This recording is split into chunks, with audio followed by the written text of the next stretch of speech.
Let's go, baby. I want to first thank everybody for staying. I know it's getting late. Let me put on my teacher voice. I want to thank everybody for staying. I know it's getting late. A little backstory about this song. It's not about Alicia Keys. It's not about being a 90s baby, 80s baby raised in the 90s.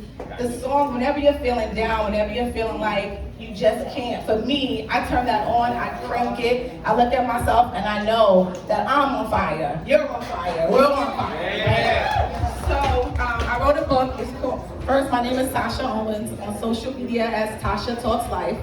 I wrote a book based off of my journey to inspire other women that they can grow past any past pain and trauma with this signature framework, the Grow Forward formula.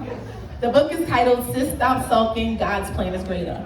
Number one, it warmed my heart today. I almost forgot that I had to speak because I was just so involved, because we all recognize God in everything that we do. And that's just the bottom line, period, point blank. So yeah, I can stand here and talk about being molested at 6 by my aunt's husband. I can stand here and talk about being, my parents separated and leaving us as little kids, bouncing from family member to family member, being abused. I can talk about being in middle school, having to fight my way through all the time. I mean, all the time. I can talk about being so addicted to trauma that I stayed in an 8-year relationship that was verbally, mentally, and emotionally abusive. I can talk about all of that, but we all have our own trauma. But my thing is, how do we grow forward? What do we do to get past it? All of us have amazing stories and we've been through stuff. So for me, the framework is what helps me to grow forward. And it's 4 key principles. It's in the book. And the first one is acknowledgement versus amnesia. A lot of times we want to forget things that happened to us. We want to pretend like it didn't happen. We want to bury it underneath and just go on with life when we're really not dealing with it on the inside. So we have to acknowledge it for what it is. Yes, that happened to me. Yes, it hurt me. Yes, I hurt some people, because we got to be honest, hurt people hurt people. And once you can acknowledge it, then now you're able to address it and move forward from it.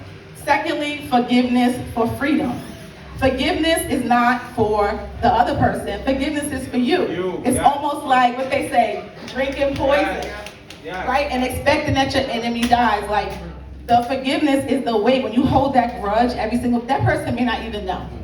You're holding on to something that your parent did to you 20 years ago. They did the best that they could with what they had, but you're holding on to that, so it's holding you back. So letting go and genuinely forgiving that person is for freedom, and it's going to help you to grow further forward.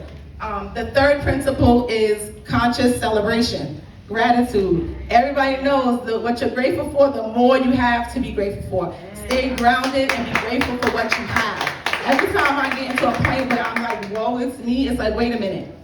God is doing amazing things in my life. My kids come home every single day from school. My kids come home, I'm safe. Everybody, there's so much, and it's like, we want to think of like the biggest things, the little things sometimes. When you can't think of anything, it's light outside. You woke up, you made the wake up list. You could be grateful for that. So consciously celebrating your everything that you've been through is the third principle. And the fourth and final principle is mindset declarations, affirming yourself, right? Looking in the mirror, I am enough. If he says you're not enough, if she says that you're not this, you're not that, you are, because you are. You look at yourself and you say it. I'm like being Mary Jane. I have the Post-its all over. I do. It's like, and it's just because it helps me to know that no matter what I'm going through, no matter what I'm faced with, because life is kicking my behind right now. But guess what? I showed up today. I'm here. I look good, and I'm I'm grounded in knowing that if God is the head of my life, nothing can take me out, right? And so I just want you to know, if there's nothing else that you can take from tonight, is realizing that your past, the things that you've been through, does not dictate your future. Go get it. Yes. Yes.